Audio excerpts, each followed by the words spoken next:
And in the Impact segment tonight, let's get right to Republican presidential contender Donald Trump joins us now from his headquarters in Manhattan.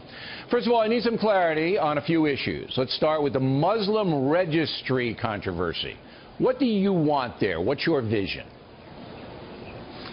Well, it's very simple. When they come in from Syria, guest of President Obama, we shouldn't be taking any because we have no idea where they come from, who they are. They have no paperwork. There's no way of proving that their paperwork is correct. When they come in from Syria, I want them to be registered. They have to be registered. We have to watch them because we just don't know who they are. We don't know where they come from. We don't know if they're ISIS, and we don't know if they have evil intentions. So I want them registered. All right, but they will be if they get papers to come here. ICE, Homeland Security, will know who they are, will know where they go. So what you want is a reality already, is it not? No, what I want is I don't want them to come here. We shouldn't be taking anybody. No. We should do, okay. Well, you shouldn't do it because we have no idea. ICE, do you believe in ICE? Look what happened to Kate. You know Kate very well. What happened in, probably better than most, what happened in San Francisco and Jamil in Los Angeles and so many others. I don't have any confidence they can vet them. They won't vet them properly. But if it were me and I were running as a Republican, instead of saying I don't want them, I would say I'll take some women and children, and they have to be properly vetted by the FBI, not Homeland Security, because we don't trust them. But I will take some women and children who are languishing in these camps. That puts a humane face on it and doesn't put us in danger. Wouldn't that be a smarter strategy? Well, I'll tell you, you mean children like we took in Boston, the two brothers that did so much damage during the Boston Marathon. They were very young when they came here, and you see what happened to them. I wouldn't say they were the greatest guys in the world. They were radicalized. All the terrorism that took place in Charleston was homegrown. You're never going to have a guarantee. You just want to put a face on the Republican Party that you're not just mean guys, and that's what the Democrats are trying to do to you. Hey, Bill, I would do something much different, much different. I'd do a free zone, safe zone in Syria. I'd get other people and other countries to support us because, frankly, who would do we that? Can't keep putting up, well, like the Gulf states. You got to get them to put up because they're putting up nothing. The Gulf states have money. They're not taking anybody. They're not putting up much money. I'd have them. They have more money than anybody. We don't have any money. We're a debtor nation. We owe $19 trillion. This will cost us when we take all of these people. And believe me, it doesn't stop at 10,000. This will cost us billions of dollars over a 10-year period, and we can't do it. All right. Well, you and I have the same vision. We have the same vision about safe zones inside Syria. But I'm working through NATO. You haven't mentioned NATO. Why not? I think NATO would be fine. I think it's great. I think it certainly makes it a little bit easier. You declare war, you go through NATO, but I would add a lot of countries, frankly, to the NATO group that we already have. If you can persuade Saudi Arabia to pick up the tab here and there, that would be a good thing. And you think you could do that? Well, it would be nice. I mean, they do have plenty of money, okay? It would be nice if they contributed. And by the way, so should many other countries contribute. But that way, they're in their country. I read a case where some people are sent to Minnesota. It was 10 degrees below zero. They go from Syria to Minnesota. Not exactly so great.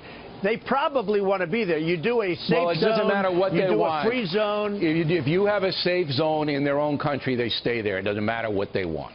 Okay. Are you aware? It's a much better idea, and certainly better for us. Are you aware that the liberal media and the Democratic Party in general are trying to paint you as a racist? Are you aware of that? I think so, but I think people know better than that. I'm probably the least racist person on earth. Well, I've known you a long time, and I never saw any racism from you. However, when you tweet out a thing, and this bothered me, I got to tell you, you tweeted out that whites killed by blacks, these were statistics you picked up from somewhere, at a rate of 81%. And that's totally wrong. Whites killed by blacks is 15%. Yet you tweeted it was 81%. Now, Bill, I didn't tweet. I retweeted somebody that was supposedly an expert, but you don't and it was also a radio show. Why do you want to be in that zone? Hey, Bill, am I going to check every statistic? I've got millions and millions of people. You got it. You're a presidential contender. You got to check it. I have millions of people. You know what? Fine. But this came out of radio shows and everything else. Oh, come on, All radio it was shows? A retweet. I didn't say. Excuse me. All it was is a retweet. It wasn't from me, and it did. It came out of a radio show and other places because you see all the names. Look, you know I'm looking out for you, right? You know that? Yeah, I'm looking out for you. I look out for every honest politician. I don't care what party they're in. Don't do this. Don't put your name on stuff like this, because it makes the other side, it gives them stuff to tell the ill-informed voter that you're a racist. I mean, you just hand them the platter. This was a retweet. Bill, I'm sure you're looking out for me. Everybody is, right? Yeah. This was a retweet. This was a retweet. All right, whatever it is. And it I came told from you sources shouldn't tweet that are ever. Very credible. You shouldn't be tweeting. Don't tweet. Give it up for Lent. Lent is coming soon. Okay, Give it up. All right, final question. You know what? I like it. Can I tell you what? I like it because I can get also my point of view out there, and my point of view is very important to a lot of people that are looking at me. And as far as what they've done in terms of me, you just had a poll. Wait a minute. You just had a poll, and going even against Hillary, I win easily. I think you can see that. It was in a Fox poll that just came out. Well, your favorite guy, Karl Rove, has that poll 2 segments away, or even, I don't know, 2 segments away, and we have all the numbers. Final question. Well, let me just tell you something. Wait a minute. Let me just tell you something. Karl Rove spent over $400 million trying to win races for the Republicans.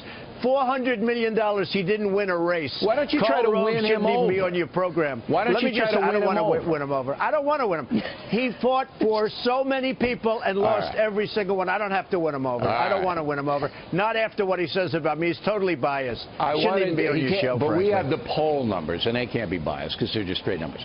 I wanted to talk to you about NATO. Who's leading in the poll? Bill, who is leading? Bill. Who's leading in the poll? You. All right, good. I think Karl Rove thinks Mitt Romney's still leading in the poll. Okay, good. I am leading. That's true. You are leading in the poll. Good. All right, you also have a book Explain that to Karl Rove. Crippled America, right? It's doing pretty well, the book. All right. Anything else you want me to do? Very well. Crippled America. Anything else you want me to do? Nothing else. Just be fair. Just be fair. Always fair? All I ask is fairness, level playing field. I am Mr. Fairness. You're looking at him right here. Yeah, okay. Okay. All right, we always appreciate you coming on, Donald.